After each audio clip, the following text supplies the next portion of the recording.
କଟକ ସଂଘର ଆଶ୍ରମରେ ବା କଟକ ସଂଘ ଦ୍ୱାରା ନିର୍ମିତ ଆଶ୍ରମରେ ଆମେ ରହିଛୁ। ଏଠି ଆମର ସନ୍ଧ୍ୟା ପ୍ରାର୍ଥନା ତା ସହିତ ସତ୍ସଙ୍ଗ କରାଯିବ ଏବଂ ଆମେ ଏଠି ସମସ୍ତେ ଏଇ ସୌଭାଗ୍ୟଟାକୁ ଆମକୁ ସମସ୍ତଙ୍କୁ ବାଣ୍ଟିକିରି ନେବା ପାଇଁ ପଡ଼ିବ। ମିଳିତ ଭାବରେ ପ୍ରାର୍ଥନା କରିବା ଦ୍ୱାରା ଅନନ୍ତ ଜାଗନ୍ତି। ଯେତେବେଳେ ପୃଥିବୀକୁ କିଛି ବିପଦ କିମ୍ବା ପ୍ରାକୃତିକ ବିପର୍ଯ୍ୟୟ ଆସେ, ସକଳେ ହୋଇ ଏକମୁଖ ଡାକିଲେ ନାରାୟଣର। ସେତେବେଳେ ପୃଥିବୀର ଶାନ୍ତି ପାଇଁ ବିଜ୍ଞ ପୁରୁଷମାନେ, ସନ୍ଥ ପୁରୁଷମାନେ ଏକତ୍ର ହେଇ ଯେତେବେଳେ ଡାକନ୍ତି, ସେତେବେଳେ କ୍ଷୀରାବ୍ଦି ସମୁଦ୍ରରୁ ଅନନ୍ତ ଜାଗନ୍ତି। ଇଏ କଥା ଆମ ସନାତନ ଧର୍ମ ହିନ୍ଦୁ ଶାସ୍ତ୍ରରେ ବର୍ଣ୍ଣିତ ହେଇଛି। ସେଇ କଥା ରାମାୟଣରେ ଅଛି, ସେଇ କଥା ଭାଗବତରେ ବି ଅଛି, ସବୁ କଥା ସେଇଠି ଅଛି। ତେଣୁ ଅନନ୍ତ ଜାଗିଲେ ହିଁ ପୃଥିବୀ ଶାନ୍ତି ହେବ। ତେଣୁ ଆମେ ଏଇ ଯେଉଁ ସଂଘଂ ଶରଣଂ ଗଚ୍ଛାମି, ଏହାକୁ ଯେ ଭଗବାନ ବୁଦ୍ଧ କହିଥିଲେ, ଇଏ କଥା ନୁହେଁ। ସେ କହିଥିଲେ ସନାତନ ଧର୍ମର କଥାକୁ ସେ ତାଙ୍କ ଭାଷାରେ ବ୍ୟାଖ୍ୟା କରିଥିଲେ। ସଂଘର ଶରଣ ନିଅ। ସଂଘ ହେଉଛି ସମବେତ ପ୍ରାର୍ଥନାର ଗୋଟିଏ କେନ୍ଦ୍ର। ଯେମିତି ଆମର ଜାତିସଂଘ ବା ପାର୍ଲାମେଣ୍ଟ, ଆସେମ୍ବଲି, ରାଜ୍ୟସଭା, ଲୋକସଭା, ବିଧାନସଭା ଯେମିତି ସବୁ ଆମେ କହୁଛେ, ଏଭଳିକି ଆମ ଗାଁ ଗହଳିର ଗ୍ରାମ ପଞ୍ଚାୟତ ପର୍ଯ୍ୟନ୍ତ ସେଇଠି ଯାହା ନିଷ୍ପତ୍ତି ହୁଏ, ସେ ନିଷ୍ପତ୍ତିକୁ ସମସ୍ତେ ଗ୍ରହଣ କରନ୍ତି।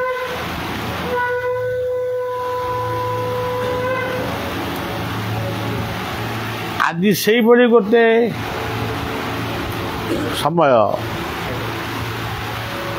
କିଛି ପ୍ରୋଗ୍ରାମ ନଥିଲା। ଢେଙ୍କାନାଳ ପ୍ରୋଗ୍ରାମ ସରିବା ପରେ ଆମେ ଆଶ୍ରମକୁ ଫେରିଯିବା କଥା, କାରଣ ଆଶ୍ରମର ଚତୁର୍ଦ୍ଦଶୀ ମେଳା ନିକଟ ହେଇ ଆସିଲାଣି। ସେ ସମ୍ବନ୍ଧରେ ଟିକେ କିଛି ମନ୍ଥନ ଦରକାର, କେଉଁଟା କରିବା କେଉଁଟା ନ କରିବା। କିନ୍ତୁ ଗୋଟେ ଇଚ୍ଛା ହେଲା ଆମେ କଟକ ଆଶ୍ରମରେ ବସିବା, କେତେଜଣ ବସିବା, କିଛି ଆଲୋଚନା ମଧ୍ୟ ହେବ। ଖାଲି ଗୁଡ଼ିଏ ମଠ ଆଶ୍ରମ କରିଦେବା କି ମନ୍ଦିର କରିଦେବା, ଏସବୁର ଆବଶ୍ୟକ ଆଜି ଆଉ ନାହିଁ। ଲୋକେ କିନ୍ତୁ ପୁଣ୍ୟ ପାଇବେ ବୋଲି, ପାପରୁ ବିମୁକ୍ତ ହେବା ପାଇଁ ପୁଣ୍ୟ ପାଇବେ ବୋଲି ସେ କେବଳ ମନ୍ଦିର କରୁଛନ୍ତି, ଗୁଡ଼ିଏ ମୂର୍ତ୍ତି ପ୍ରତିଷ୍ଠା କରି ସେଥିରେ ଲକ୍ଷ ଲକ୍ଷ ଟଙ୍କା ଖର୍ଚ୍ଚ ବି କରୁଛନ୍ତି। କହିଲେ ବି ସେ କଥାକୁ ସେମାନେ ଗ୍ରହଣ କରିପାରୁନାହାନ୍ତି। କିନ୍ତୁ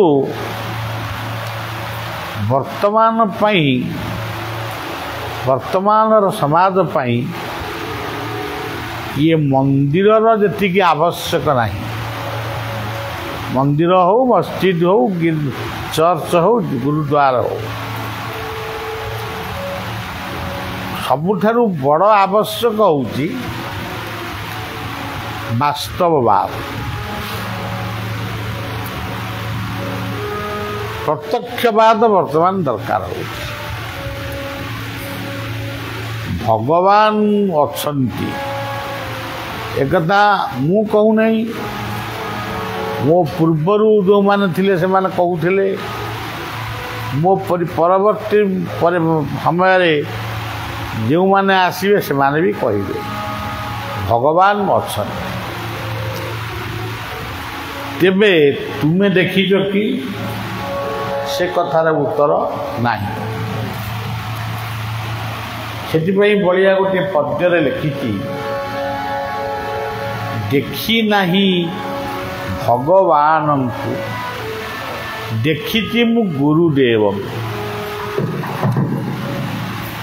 मु भगवान को देखिनी तांको ना सुनी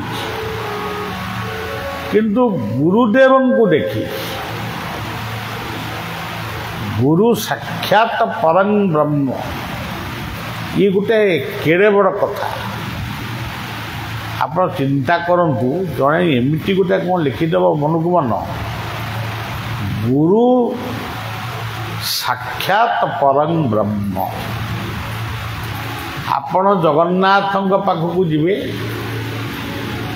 बहु प्रकार स्तव स्तोत्र गाइबे शंकराचार्य कृत कदाचित कालंदित विपिन संगीत करवो बुधाभीरी नारी वदन कमला स्वाद मधुप रमा शंभु ब्रह्मामर पति गणेशार्चित पदो जगन्नाथ स्वामी नयन पथगामी भवतु एमती अनेक पंडित मानक द्वारा रचित साधु संत मानक द्वारा कल्पित बहु श्लोक आपण पढ़िबे किंतु यदि गोटे श्लोक आपण पढ़िबे से श्लोकटी जगन्नाथ बुझिबे एवं तमे भी बुझी पारिबो अन्य को बुझेई दे पारिबो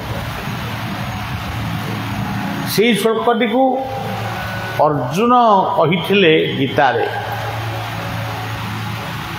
अर्जुन भगवान कृष्ण को संबोधन करी कहिथिले से श्लोकटी होउची परम ब्रह्म परम धाम पवित्रं परमं भवान पुरुषम शाश्वतं दिव्यं आदिदेवं मजंदुर ये गोटे श्लोक आपण जदि पढ़िबे सबु मंदिर एवं जगन्नाथ मंदिर ये गोटे श्लोक से संपूर्ण भाव तुमर मनर कथा तुमर अंतर कथा से निश्चय बुझीपार तुम्हें केवल तमें हो आमे हो जी हो आमे केवल दंडवत कर जानिछु गुड़े कामना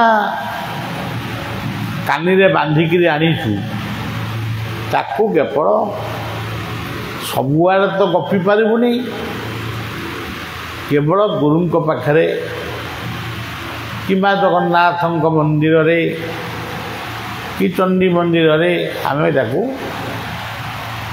माने गीता पढ़ला भाया पढ़ी से सब कथा जी आवश्यक मनीष गोटे साधारण जीव अल्प दिनर से बाकोई केते वर्ष से बंचीब ता भीतर चाहू चाहू वर्ष पर वर्ष वर्ष पर वर्ष केते वर्ष चली जाए सबु वर्ष चलीगला पुणी जीवनर शेष वर्षटी आसी पहुँचे सेतेबेले आमे कौन भजिबू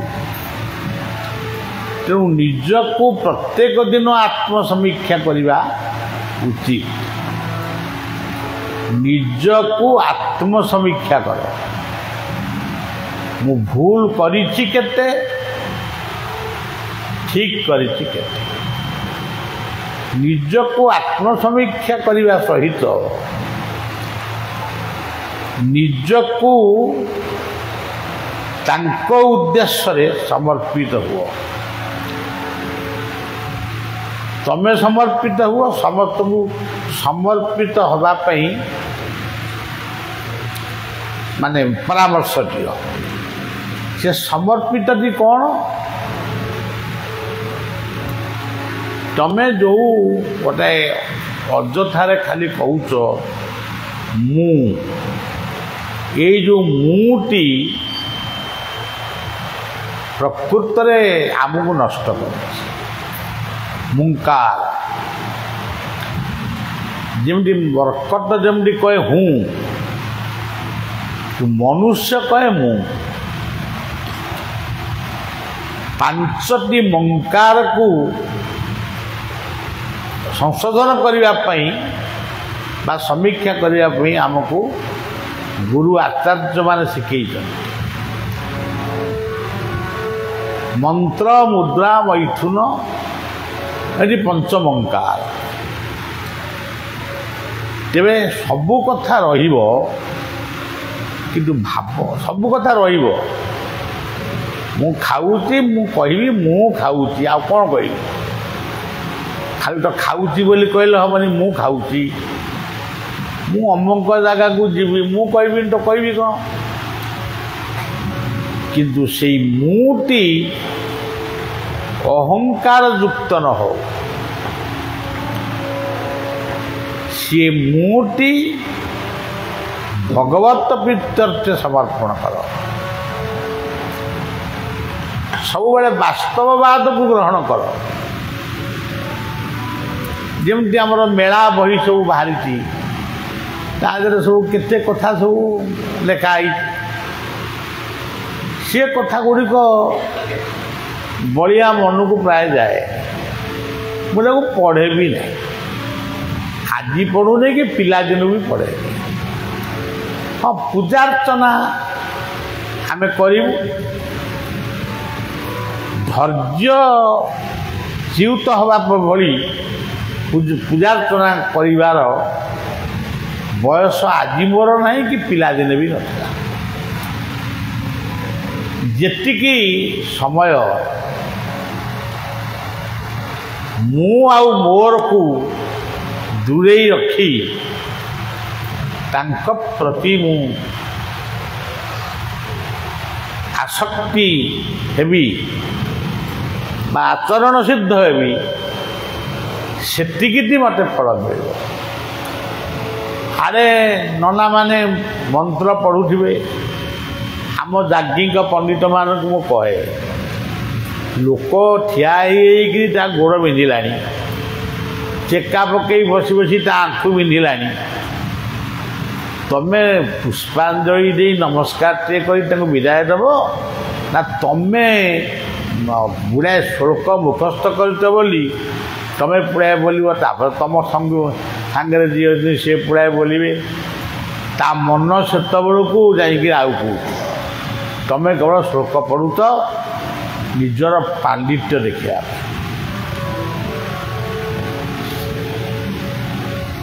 जदि तुम्हें दंडे निमिषे क्षणे लेसे जा हो ये बहुत कथा परं ब्रह्म ये कहले कौन हेनी सी परं ब्रह्म किए ओम ओंकारं परमं ब्रह्म खाली ओम कहले भी हम धरतु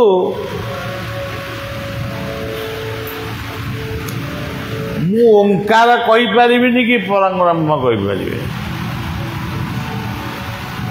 माँ कहबी खाली जदि माँ बोली कहबी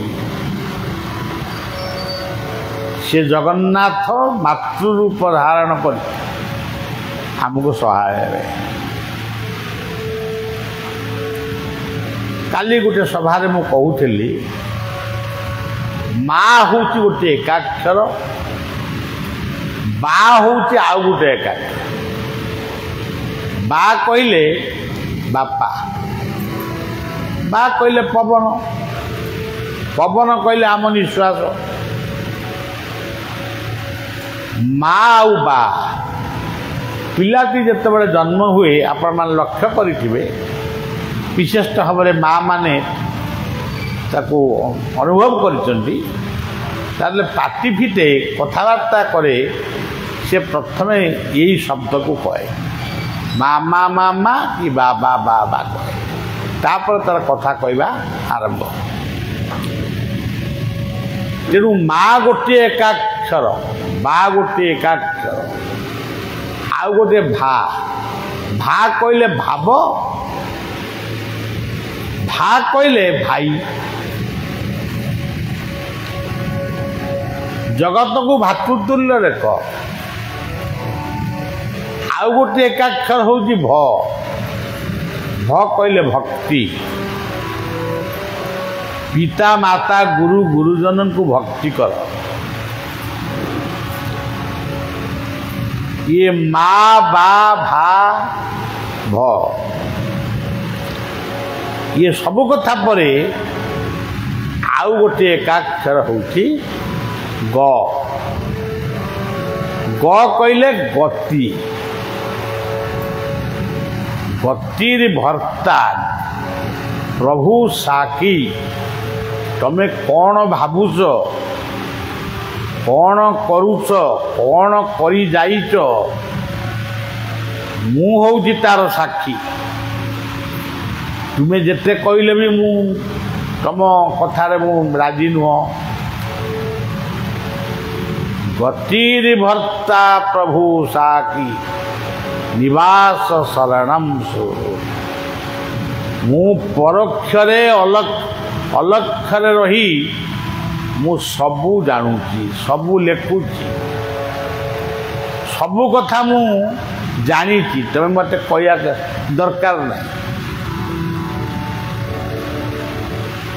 तेणु ये कथा को जदि आमे बुझी पारिबा, ग कहले गति, ग कहले गुरु। हमर वैष्णव्य कीर्तन रे कहा गला नाम बिने साधन ना, गुरु बिने मुक्ति ना। नाम बिने साधन ना,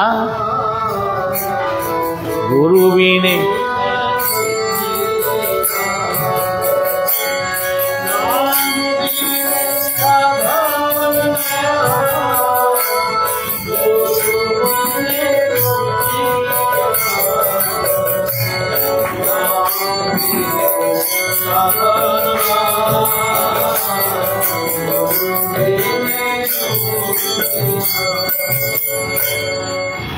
मोर मानस गुरु, मानस गुरु खाली मु कहूची किंतु प्रकृत गुरु बायांकर गुरुदेव जी थिले बाबाजी रामदास।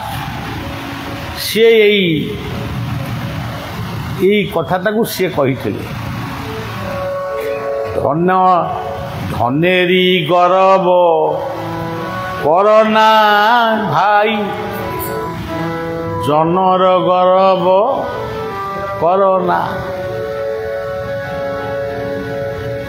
मनेरी गौरव राखना,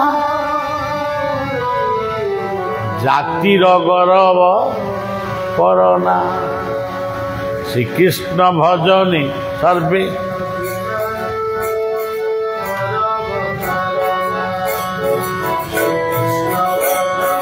सर्वे धनेरी गौरव।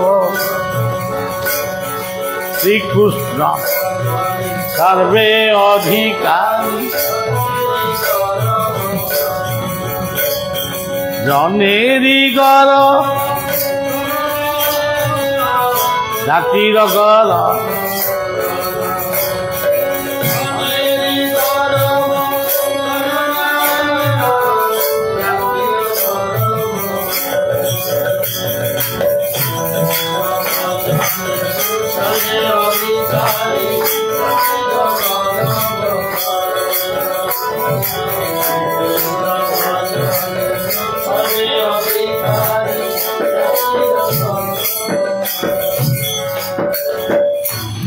बाया कहले खाली लाभ पूजा प्रतिष्ठा पक्षरे आमे गोड़ेले कौन हम खाली लाभ पाइबू आमे पूजा पाइबू आमर गोटे प्रतिष्ठा दरकार। अच्छा आपण माने लाभ कौन आपण मान लाभ कौन ना लाभटा कौन गोटे पुओटे बाहागर कर हो है सीधा हो गला गोटे कोठा करी कोठा हो गला गोटे गाड़ी करी सीटा भी हो गला तापर लाभ कौन से एते सुंदर भाव कहते तमें जहाँ लाभ बोली भावुच सी हूँ क्षति ताने पूर्व जन्मर स्वीकृत सरीगला पूर्व जन्म स्वीकृत तमें सब करगल गाड़ी करदेल बाड़ी करदेल सब करदेल स्वीकृत सईला तुमर लाभ भी सरीगला ताले पुणी परजन्म कौन कर से बुझे देले मनुष्य जन्म रही लाभ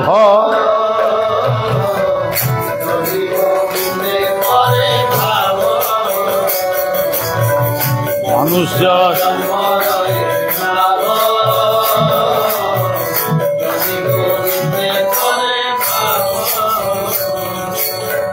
गुरु गोविंद दियो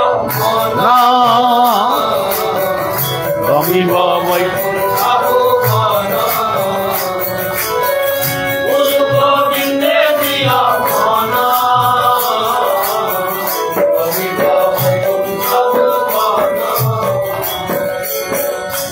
एतिकी लाभ व्यतीत आउ दुनिया रे कौन लाभ अच्छी गले तो संग तू जेतेक जन गंठी रे बांधी नेले किए केते धन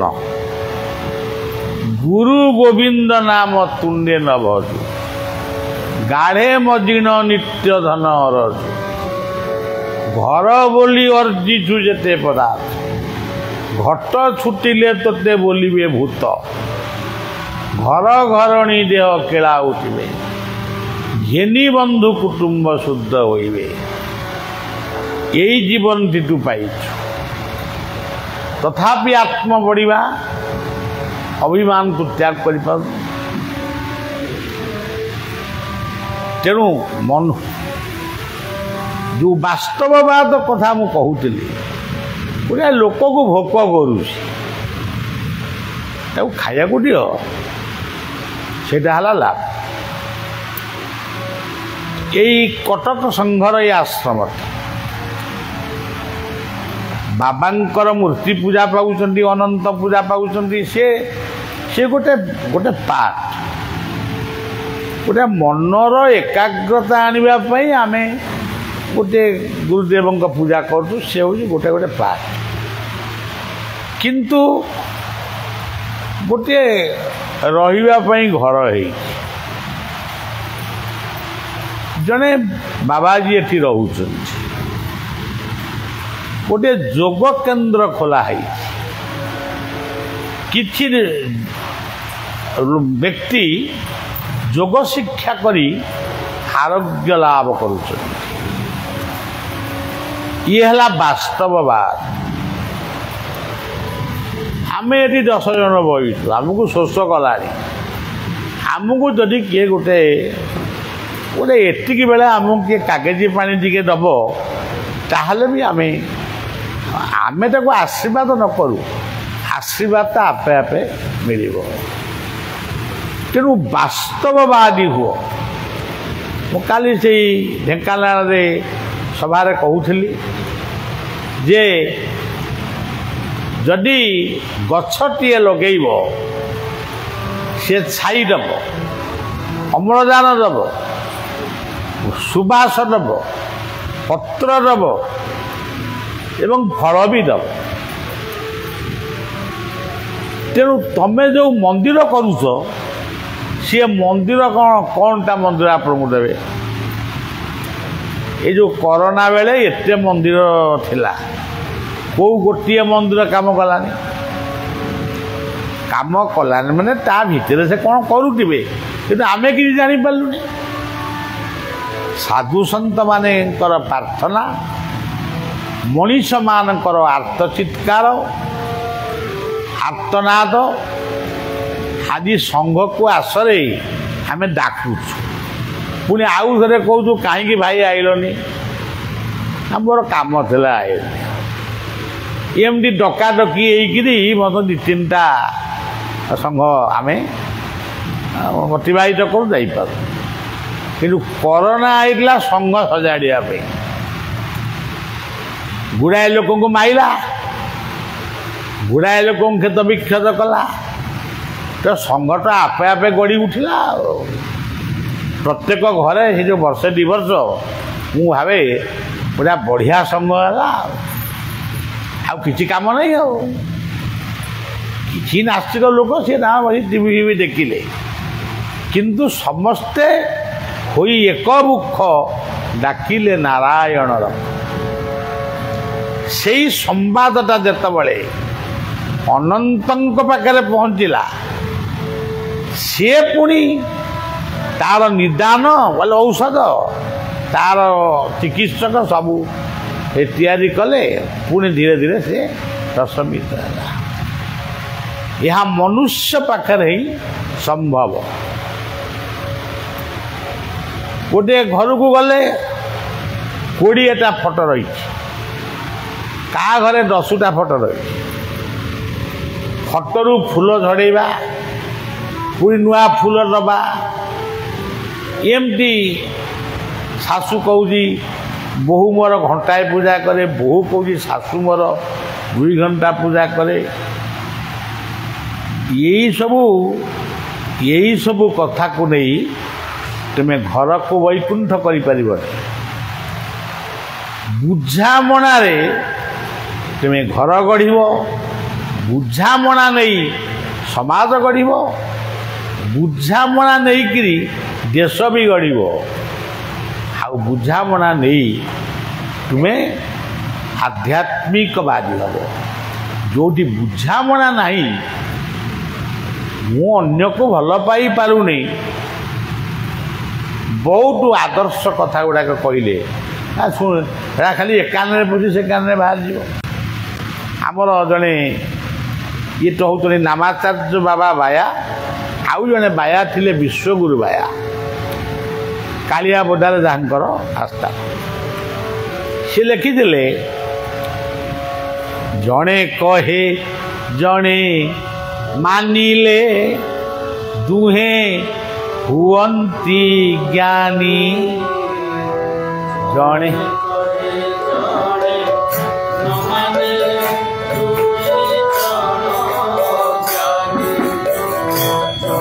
କହେ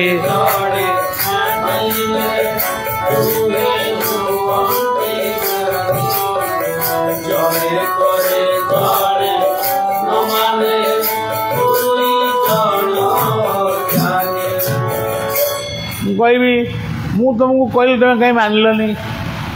ମୋ କହିବା କଥା କହିଦେଲି, ତୁମେ ମାନିଲେ ନ ମାନିଲେ ନାହିଁ। ଏସବୁ ଫୋପାଡ଼ିବା କଥା, ଏ ଯେଉଁ କାଦୁଅ ଫୋପାଡ଼ିବା କଥା। କିନ୍ତୁ ପ୍ରକୃତରେ ଯିଏ ମହତ୍ ଲୋକ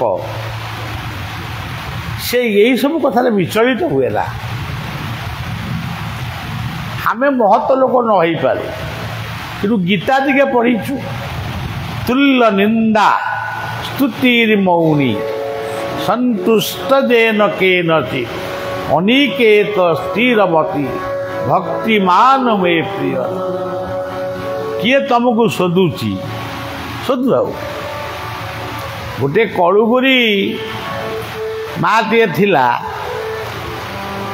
ସେ ଗୋଟେ ବୋଉଟିଏ, ଇଏ ହେଉଛି ଶାଶୁଟିଏ। ସେ ଏମିତି ସୋଧାସୋଧି କଲା ଯେ ମାନେ ସେ ଘରେ ଆଉ ଲୋକ ରହିପାରିଲେ। ସେ ଜଣେ କବିରାଜଙ୍କ ପାଖକୁ ଗଲେ, କବିରାଜ ବତେଇଲେ ସେ ଘରଟାକୁ ଘରେ ଗୋଟେ ଦେଇଦିଅ କାଚର ଗୋଟେ ପର୍ଦ୍ଦା ନା କାଠ ଦେଇଦିଅ, ତୁମକୁ ସିଏ ଦେଖିପାରିବ, ତୁମେ ତାକୁ ଦେଖିପାରିବ। ଏମିତି ଗୋଟେ କାଚ ସିଷ୍ଟମ୍ କର। ତାପରେ ତମ ଆଡ଼ୁ ଆଗେ ପ୍ରଥମ ଟିକେ ତାକୁ ଜିଭ ଦେଖେଇକିରି ଟିକେ ଖତେଇ ହେଇଯା, କି ଦାନ୍ତ ଟିକେ ଦେଖେଇ ଖତେଇ ହେଇଯା। ତାପରେ ତମେ ଅପେକ୍ଷା କରିବ ସେ ଯେପର୍ଯ୍ୟନ୍ତ ମୂର୍ଚ୍ଛା ଯାଇନି ସେ ପର୍ଯ୍ୟନ୍ତ ତୁମେ ଅପେକ୍ଷା କରିବ। ଶାଶୁ ଶ୍ୱଶୁରଙ୍କୁ କହିଲେ ବୋହୂ ପାଇଁ ଔଷଧଟା କବିରାଜ ଏଇଆ ବତେଇଛନ୍ତି। କାଚଟେ ଆଇଲା ଗୋଟେ ଛୋଟ ଘର ଭିତରେ, ଶାଶୁ ଶ୍ୱଶୁର ବସିଲେ, ସେ ପାଖରେ ବୋହୂ ବସିଲା, ପୁଅ ବୋହୂ ବସିଥିବେ, କି ଜଣେ ବସନ୍ତୁ ଦୁଇ ଜଣ ବସନ୍ତୁ।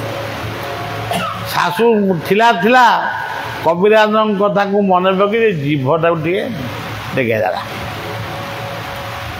ବୋହୂ ପ୍ରଚଣ୍ଡ ହେଇ ଉଠିଲା, ତାପରେ ଥିଲା ତା ଦାନ୍ତକୁ ଦେଖେଇଦେଲା ଆଉ ମାଙ୍କଡ଼ ଭଳିଆ। ତାପରେ ତ ତାର ସେପଟେ ଶୋଧି ଏମିତି ଶୋଧିଲା ସେ ଘର ଫାଟିଲା ଆଉ, କିନ୍ତୁ ଆଙ୍କୁ କିଛି ଶୁଭୁ ନଥାଏ। ସିଏ କିନ୍ତୁ ଶୋଧିବାରେ ଲାଗିଲେ, ଶୋଧି ମୁଣ୍ଡରେ ହାତ ମାରି, ଛାତିରେ ହାତ ମାରି, ଯେତେ ପ୍ରକାର ରାଗ ଥିଲା ମାନେ ସବୁ ସୁଝେଇଲା। ଶେଷରେ ଆଉ ପାରିଲାନି, କଣ୍ଠ ବି ପଡ଼ିଗଲା, ମୂର୍ଚ୍ଛା ଯାଇକି ପଡ଼ିଗଲା। ଯେମିତି ମୂର୍ଚ୍ଛା ଯାଇ ପଡ଼ିଗଲା, କବିରାଜର ପରାମର୍ଶ ଅନୁଯାୟୀ କବାଟକୁ ଖୋଲି ତାକୁ ପାଣି ଫାଣି ଦେଇ ଶାଶୁ ଶ୍ୱଶୁର ମାନେ ଚେତା ଫେରେଇଲେ। ବୋହୂ ଯେତେବେଳେ ଦେଖିଲା, ଆରେ ଆଙ୍କୁ ଏତେ ମୁଁ ଶୋଧିଲି, ଇଏ କିନ୍ତୁ ମୋ ପାଟିରେ ପାଣି ଦେଇ ମୋତେ ବର୍ତ୍ତମାନ ବଞ୍ଚଉଛ। ସେଇଦିନ ଠାରୁ ତା କଜିଆଟା ବନ୍ଦ ହେଇଗଲା। ଜଣେ କହେ ଜଣେ ମାନିଲେ ଦୁହେଁ, ଜଣେ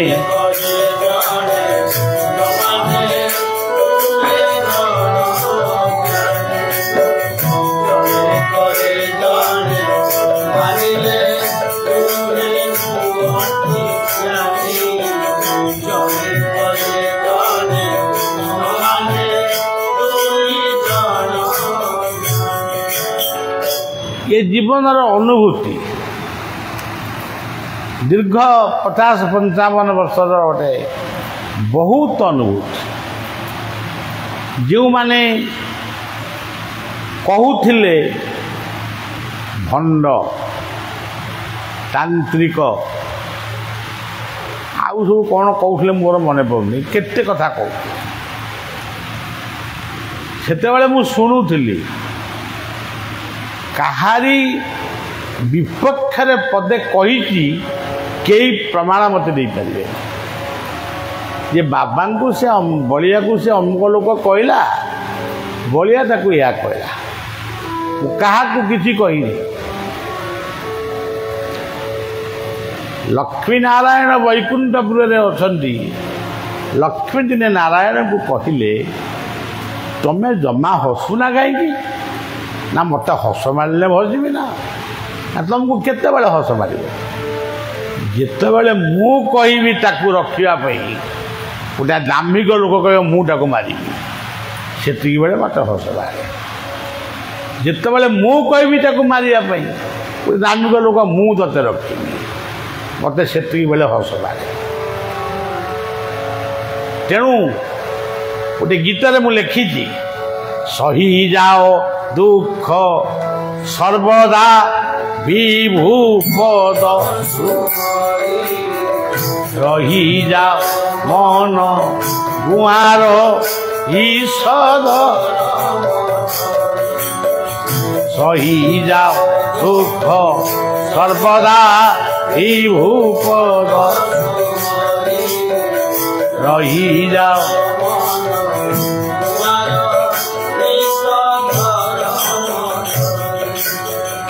ତମେ ଯଦି ଠିକରେ ଅଛ, କାହାର ଭୁଲ ଜମା କର, ନୀରବ ରୁହ। ଆରେ ଢମଣା ବୁଲି ବୁଲିକିରି ସେଇ ଅଗଣା, ପୁଣି ତମେ ଆଜି ସେଇଠି ପହଞ୍ଚ, ଯୋଉଠି ଥିଲ ସେଇଠି ପହଞ୍ଚ। ଆରେ ଡିଲର ବୁଲି ବୁଲିକି ସେଇ ବଇଥା। ଏଇ କଟକ ସହରରେ ମୋର ଜନ୍ମ। ଏଇ କଟକ ସହରରେ କିଛି ବର୍ଷ ମୁଁ ପଢ଼ିଛି। ଏଇ କଟକ ସହରରେ ବେଶୀ କିଛି ଖାଇନି। ଖାଦ୍ୟ ମଧ୍ୟ ମୋ ପାଇଁ ଅଭାବ ସୃଷ୍ଟି କରିଛି। ମୁଁ କିନ୍ତୁ ଖାଇବା ପାଇଁ ଇଚ୍ଛା କରିଛି, ଖାଇବାକୁ ମିଳିନାହିଁ। ଆଜି ବି ଆପଣ ମାନେ ଜାଣିଥିବେ କଟକରେ ଗୋଟେ ନିମିକି ବିସ୍କୁଟ ମିଳେ, ଏବେ ମିଳୁଛି ନାହିଁ ସନ୍ଦେହ। ସେଇ ନିମିକି ବିସ୍କୁଟ ଖାଇକି ରାତିରେ ମୁଁ ଶୋଇଛି। କିନ୍ତୁ ଆଜି କଟକ, ସେଇ କଟକ ଅଛି, ସେଇ ବଳିଆର ବୟସ ହେଇଗଉ ପଛେ ବଳିଆ ତ ଅଛି। କେତେ ପ୍ରକାର ଖାଦ୍ୟ ମୋ ପାଇଁ ତିଆରି ହେଉଛି। ବଳିଆ ଏଇଟା ଖାଇବ, ସେଇଟା ଖାଇବ, ସେଇଟା ଖାଇବ। ତେଣୁ ଆଜି ବି ମୋତେ ଯାଚୁଛନ୍ତି, ମୁଁ ଖାଉନି। ସେଦିନ ମୋତେ କେହି ଯାଚୁ ନଥିଲେ, ଖାଇବାକୁ ଚାହୁଁଥିଲେ, ମୋତେ କେହି ଖାଇବାକୁ ଦେଉନଥିଲେ। ତେଣୁ ସହିଯାଅ ଦୁଃଖ ସର୍ବଦା ବିଭୁ ପଦ ଶୁଭ। ବିପଦ ନୁହଁ ବିପଦ କେ ସମ୍ପଦ,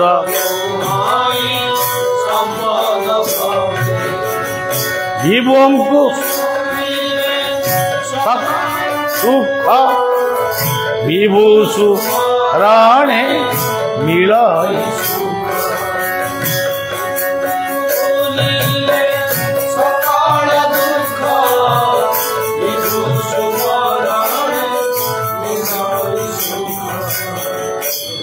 रे आत्मन निद्रा परिहरी फेरी चिंतार लोचन कर कर निरीक्षण। निःशब्द जीवन स्रोत धाउची किपरि भेटिबाकु मृत्यु सिंधु कराल लहरी। ये कटक थिला, आज भी अच्छी रहिबो। किंतु आमे नथिबा, जो माने जो मानकर दान आउ श्रम रे ये आश्रम गढ़ी उठी से भी नथिबे। हुए तो मोर गुरुदेवंकर प्रतिमूर्ति थिबो, सेवा करिया को आमे नथिबे। किंतु ये कीर्ति जे पर्यंत थिबो, ये आमर जोग केन्द्रटी जे पर्यंत थिबो, केते असाध्य मनीष सुस्थ ही पारिबो, कायिक बाचिक मानसिक शांति पाई पारिबो। एवं ये कीर्ति आमको परजन्म पाई से स्वीकृत जोगेइबो। एमाने एया करिछन्ति, एई स्मृति रखिछन्ति। लिभि लिभिया जीवन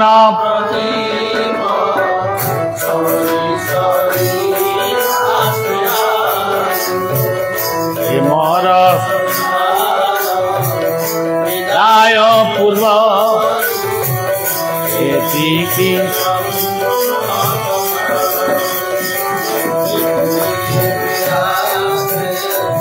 जीवन प्रदीप हरीश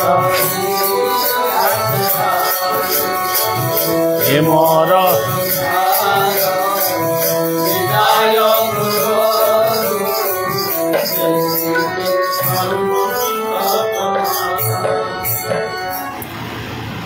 भल बापाटीए, भल माटीए, भल पुओटीए, भल झीटीए, भल बोहूटीए, भल नाती नातुणीटीए एमती हेले आम जीवन सार्थक हम आम फूलर पुष्पांजलि दौचु गुरु पादरे ये फूल तो गचरे फुटी ताकू तोड़ी आणिक तुम गुरु को देल कि इष्ट को देल किंतु प्रकृत पुष्पांजलि कौन बोते समर्पी सुत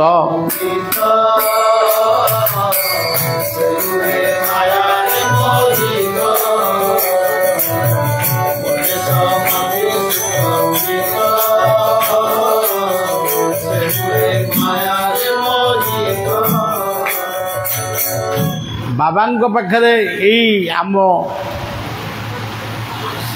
सामने जी अच्छा नामाचार्य बाबा बाया पाखे यही कटक पाटरा साई तांकरी उद्देश्य गोटे भजन लिखी बोलवाई कहला को ये जो आम बर्तमान कुनु भाई अच्छा प्रफुल्ल भाई गले स्वर फोर बतईली जी बाबा पाखे बोलवा को कहली तार गोटाए स्वर है तार गोटाए स्वर है मुझे तुम द्वारा हेनी बस से गीत देखिए मु बाबा पाखे निजे गाई तादर गोटे पद खाली आपण को कहूँ भी गुरु पूजार से पढ़ा आसु झड़ जीवन रे न भूलु प्राण न भूलु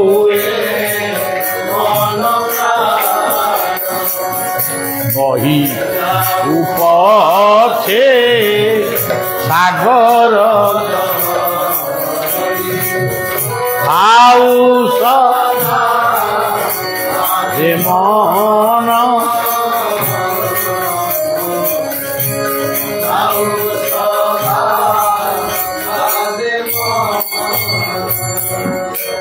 जीवन में दुख आसु विपद आसु लांछन आसु सहीवाई मत शक्ति दियो तार प्रत्यक्ष उदाहरण हूँ अहल्या अंजना सीता एमान हूँ तार वास्तव उदाहरण ये हूँ प्रकृत में आमर पुष्पांजलि पुष्पांजलि दे आमे कौन कामना करिबा लोक कहते कामना करवानी आ कामना करवानी बंचा के राजा पाखे प्रजा गुहारी करे आमर शेष गुहारी हो ठेली दियो ना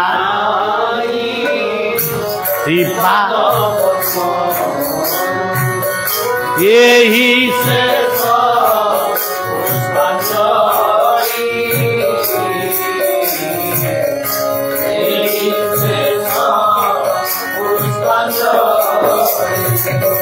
जय हे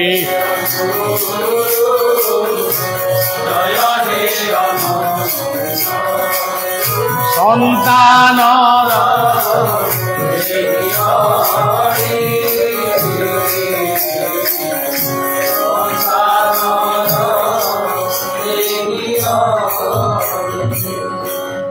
जितेबले ओडिशा छाड़ी पलैबी बोली चिंता कली यही बाया बाबा मोर मानस गुरु कहले मत बुझेले आज से पदटा भी मोर मन अच्छी आगे कथा कहूँ हामी आईब जाइब चरण सेविब हामी मुक्ति चाहिना हरि हामी भुक्ति चाहिना हरि यही कथा पदक बाणी यही गोटे बाणी एतिकी कथा को नहीं आज पर्यंत अच्छी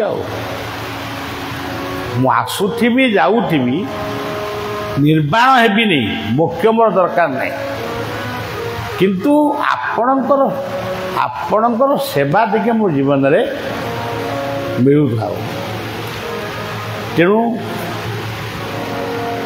एमती तो अनेक दिन चलीगला आउ केते दिन आम रहा से ताहा ही आम जीवन श्रेष्ठ मागुणी बोली भावे आउ गोटे सांत्वना मूलक बाणी बाया कही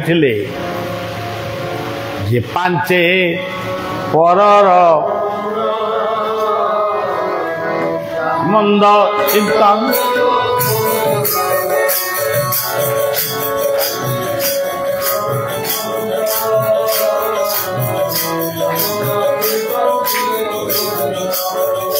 ତମେ କାହିଁ କାହାର ମନ୍ଦ ଚିନ୍ତା କରିବ କି?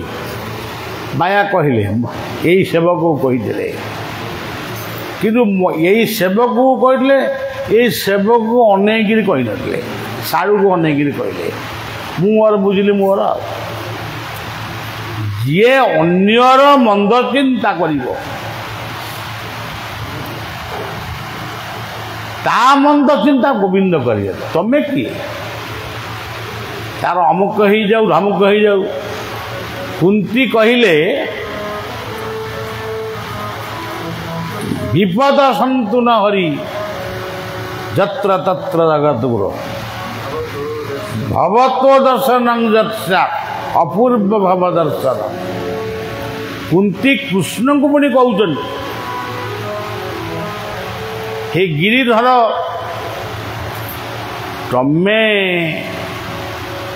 ଆମେ ବିପଦରେ ପଡ଼ିଥିଲୁ ବୋଲି ତମେ ଆମ ପାଖରେ ଥିଲ। ଆଜି ଆମର ବିପଦ ଚାଲିଯାଇଛି, ତମେ ଆମ ପାଖରୁ ପଳେଇବ। ଆଜି ବିଦାୟ ଦିନରେ ଆଜି ମୁଁ ମାଗୁଛି, ଜନ୍ମେ ଜନ୍ମେ ମୋତେ ଦୁଃଖ ହିଁ ଦିଅ। ଯେଉଁ ଦୁଃଖ ବେଳେ ତମେ ମୋ ପାଖରେ ଥିବ ଆଉ ମୁଁ ତମ ପାଖରେ। ସିଏ ଯିଏ ସାରା ଜୀବନ ଯେଉଁ କୃଷ୍ଣ କେବଳ ହସିଛନ୍ତି, ଦିନେ ବି କାନ୍ଦି ନାହାନ୍ତି, କିନ୍ତୁ ସେଇଦିନ କୁନ୍ତୀଙ୍କ ଆଗରେ ତାଙ୍କ ଆଖି ଛଳ ଛଳ ହେଇଗଲା। କୁନ୍ତୀଙ୍କ ମୁହଁକୁ ଚାହିଁ ପାରିଲେନି। ସାତ୍ୟକୀକୁ କହିଲେ, ରଥକୁ ଚାଲ, ମୁଁ ଚାଲ। ବିପଦ ସନ୍ତୁ ନ ହରି ଯତ୍ର ତତ୍ର। ଆଚ୍ଛା, ଯାହା ହଉ, ମୁଁ ତ କହିସାରିଲିଣି। ଆଉ ତେଣୁ ବାବା ସେଇ କଥାକୁ ଲକ୍ଷ୍ୟ କରି ବୋଧେ କହିଥିଲେ ସେଇଦିନ, କେତେ କେତେ ବିପତ୍ତି ନ ପଡ଼ିଲା ଏକା କୃଷ୍ଣ ଥିବାରୁ କିଛି ନ ବା। କେତେ କେତେ ବିପତ୍ତି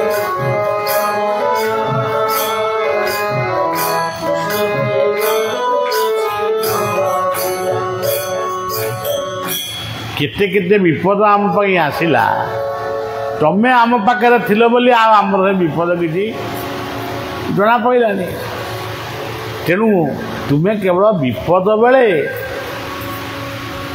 ସେ ବିପଦ ପଡ଼ୁନାହିଁ ବୋଲି କହିଲେନି, ବୋଲେ ଆମକୁ ବିପଦ ପଡ଼ୁ, ଏମିତି ବିପଦ ପଡ଼ୁ, ତମେ ଯେମିତି ଆମ ପାଖରେ ଥିବ। ତେଣୁ ହେ ସଜ୍ଜନ, ଆମେ ଏଠି ଯିଏ ବସି ସେ ସମସ୍ତେ ଗୁରୁ ପ୍ରେମୀ। ତମେ ତମ ଗୁରୁଙ୍କୁ ଭାବୁଛ, ମୁଁ ମୋ ଗୁରୁଙ୍କୁ ଭାବୁଛି। ଠାକୁର ନିଗମାନନ୍ଦ କହିଲେ, ମନ୍ନାଥ ଶ୍ରୀ ଜଗନ୍ନାଥ ମଦ୍ଗୁରୁ ଶ୍ରୀ ଜଗଦ୍ଗୁରୁ ମଦାତ୍ମା ସର୍ବଭୂତାତ୍ମା ତସ୍ମୈ। କିଏ କାହାକୁ ଗୁରୁ ବୋଲି ଭାବୁଛି, ସମସ୍ତଙ୍କ ପାଇଁ ବାଣୀ କିନ୍ତୁ ଗୋଟାଏ। ତେଣୁ ଆମେ ଆଜି ଏକତ୍ର ହେଇଛେ, ତେବେ ଏକତ୍ର ଆଗରୁ ହେଇଥିଲେ ବୋଲି ଆଜି କଟକରେ ଆମେ ଏକତ୍ର ହେଇଛେ। ଏଇ ଏକତ୍ରିତ ଭାବନା ଯଦି, ଏକ ଭାବନା ଯଦି ରହିବ, ପୁଣି ପରଜନ୍ମରେ ଦେଖାହେବ। ତେଣୁ କୀର୍ତ୍ତି ସଜୀବତି। ଆମେ କ'ଣ କରୁଛୁ କ'ଣ ନାହିଁ ସେ ଅନ୍ତର୍ଯାମୀକୁ ସବୁ ଜଣା। ଆମେ କର୍ମ କରିବା, ଫଳ ଆଶା ତାଙ୍କ ଉପରକୁ ଛାଡ଼ିଦେବା। ତେବେ କଟକ ସଂଘ ଉଜ୍ଜୀବିତ ହେଉ, କଟକ ସଂଘ ଆଗକୁ ଯାଉ। ଆମ ଯୋଗ କେନ୍ଦ୍ର ଅନେକ ଯୋଗୀ ସାଧକ ସାଧିକା ମାନଙ୍କୁ ତିଆରି କରୁ। ଏବଂ ମୁଁ ସବୁଦିନେ ଯୋଗ କେନ୍ଦ୍ର ପାଇଁ ପ୍ରାର୍ଥନା କରେ। ମୁଁ ବି ଯୋଗ ଭୋଗ ସବୁ ଛାଡ଼ିଥିଲି, ଏବେ ଯୋଗ କରୁଛି। न कले भी मो देह भल रही तेणु मो जमी मो जोग आरंभ कर मो देह बर्तमान 8 आना 10 आना भल होगा तेणु सेमती गीतार प्रथम अध्याय शेष पर्यंत सबुजाक योग तेरे से योग केन्द्र आउ आमर कटक सतसंघ कटक चंडी एवं कटकर इष्ट देवादेवी मान को स्मरण करी आजिर कथा को ये विश्राम दूची एवं आपण मानकर सुस्थ जीवन जहाँ भी हो जाऊ से कटक संघर घर हो न हो कि जीवन को सुस्थ रख शरीर मन रख प्रफुल्ल सदा तेबे सीना जेनिब सकल बाधा तुम्हें असुस्थ हो कटक संघ निहाती कटक संघ करने को पड़ो ना सेमती बलिया भी चाहे ना सेटा भल कथा नुहे निजे सुस्थ रुह सुस्थ हवापाई योग कर कि प्रार्थना कर ये सब कर ये कही मोर कथा को मु शेष करुच्ची आउ बलिया निजपाई किसी मागुनी कि ये सीढ़ी घर भय ये सीढ़ी चढ़ा भय मु कटक आसी सारे आसीपारूनी गरम सही पारूनी कि सीढ़ी चढ़ी पारूनी